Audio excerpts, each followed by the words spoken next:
guys, and welcome back to another Money Tip Monday. My name is Lizy Hofer, and I'm a loan officer here in Phoenix, Arizona, teaching practical money tips to help people make smart home purchases. Today on Money Tip, I really want to discuss probably the most hot topic we've had, but it's how to budget and actually survive monetarily for the coronavirus quarantine. So I want to be talking about budgeting tips, how to maximize your savings on a refinance. I want to talk about a side hustle. And I also want to talk about how you can take this time to actually learn about investments. Now, before I get into all of that juicy goodness, I am going to ask you to like, comment, and subscribe to this channel because I know you don't want to miss a money tip in the future. So if you are a fan of the channel or you've watched a previous money tip, you may have heard me talk about the importance of living on a budget. My philosophies on this are very simple. It's learn to live off of 70% of your net take-home income, so that way 30% of your income can go towards a rainy day fund and then your investment fund. I like to think a rainy day fund is at minimum 3 months, up to 6 months, even up to 12 months. I know me personally, I'm a worrier, so 12 months makes me feel secure. And there is no economist, no investor, no one who could have predicted the amount of time that we are now being asked to stay indoors. So it's just prudent to always plan for worst case scenario. Now, I read some alarming statistics today about the rate of unemployment and the number of people who don't have a rainy day fund. And here's what I'm gonna say. If you're gainfully employed, there is still time for you to get your shit together, okay? So here's what we're gonna do, right? I'm gonna link the Smart Steps budget in the show notes. And what I want for you to do is to start evaluating all of your expenses, because the very number one thing that you can do with all of this time at home is start going through and cutting expenses, right? Figuring out what non-essentials, right? And a lot of this comes down to junk food, eating out, unnecessary toiletries, which right now, guys, we're not even allowed to do. So cutting down on hair care expenses, cutting down on gym memberships. I mean, you guys still are being charged for subscriptions for businesses that you can't even participate in.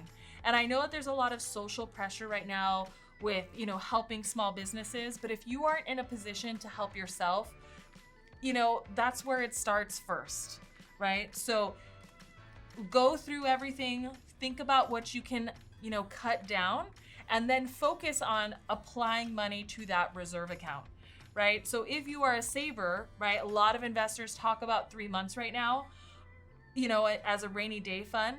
What's scary about that is that may be the amount of time that we're all in quarantine.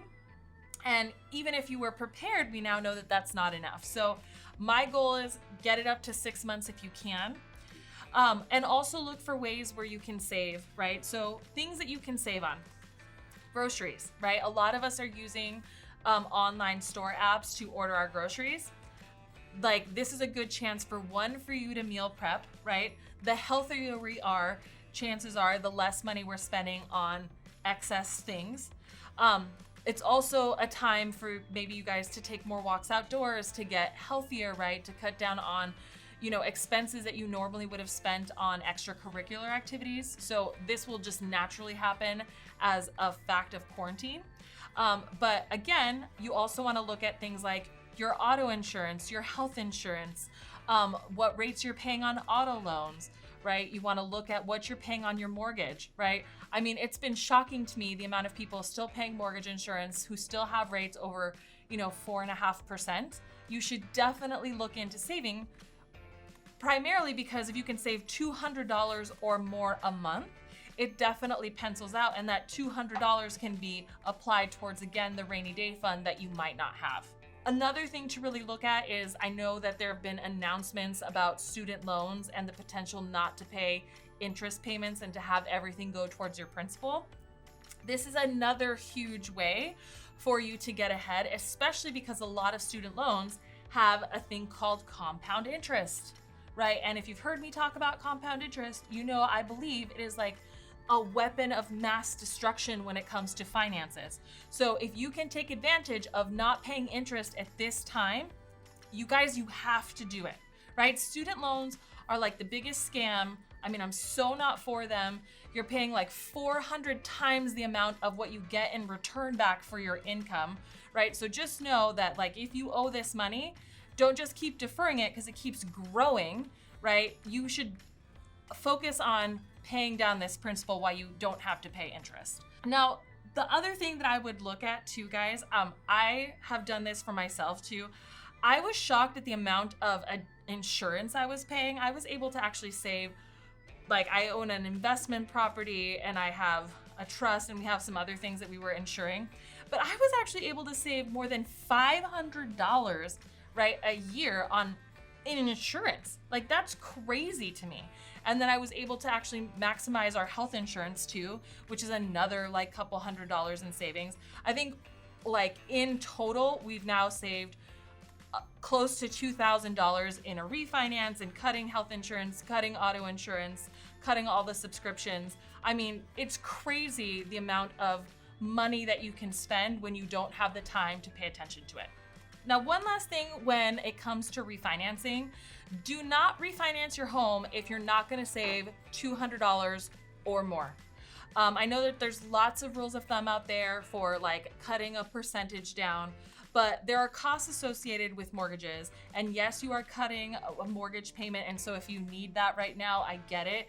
But if you're wanting to get ahead, earn equity, right, you really want it to make sense. A lot of times what happens are people refinance, they don't live in their house longer than 4 years, they barely break even, and they've lost equity, right? So I want you guys to be really aware, and let's not make panic decisions when it comes to doing things like a refinance. But lots of people can benefit from it right now. So if you're not going to talk about savings, right, or cutting subscriptions, refinancing, how else can you utilize quarantine to help you make more money? Well, one, I think you can study another language.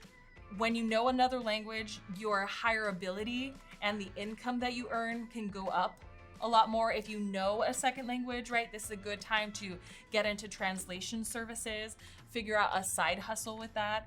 If you have any special talents when it comes to graphic design, when it comes to website development, Zoom calls, podcasting, things that you can do to help get the word out for companies and do it at a discount. Many companies right now are downsizing their expenditures, but they're willing to outsource, right, different contractors so that they don't have to pay employees and big companies, right? So a side hustle right now makes a lot of sense, especially if you have a special skill, or if you don't have a special skill, you now have the time to develop one.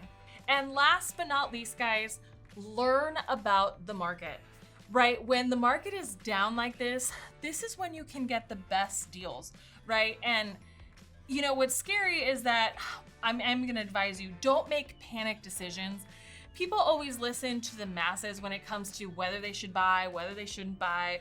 You have to do your own research. Otherwise, you're just going to buy a bunch of things that your next door neighbor said, and they're not going to make you any money.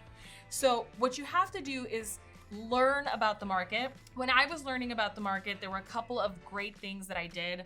One, I signed up for this newsletter called The Dogs of the Dow. Super important. Sometimes it uses some language that's challenging, but you can find almost every definition on Investopedia.com. There is a book called The Intelligent Investor. Now, I will say that one is tough, but it has these great, if you get the newer version, it has these really great chapter summaries that, again, you can use with Investopedia to help you figure out. And then you just have to start watching different stocks. There's a million different podcasts on money. I know Chris Harder has one. It's excellent. There's tons of them on investing. And then you can even get a subscription service. There's one that I like called Motley Fool. And it's all about, teaching you practical investment strategies, right? And what to invest on, right? But I would take this time to learn about the market, figure out where you can capitalize, because it looks like everything's going to be on sale for a while.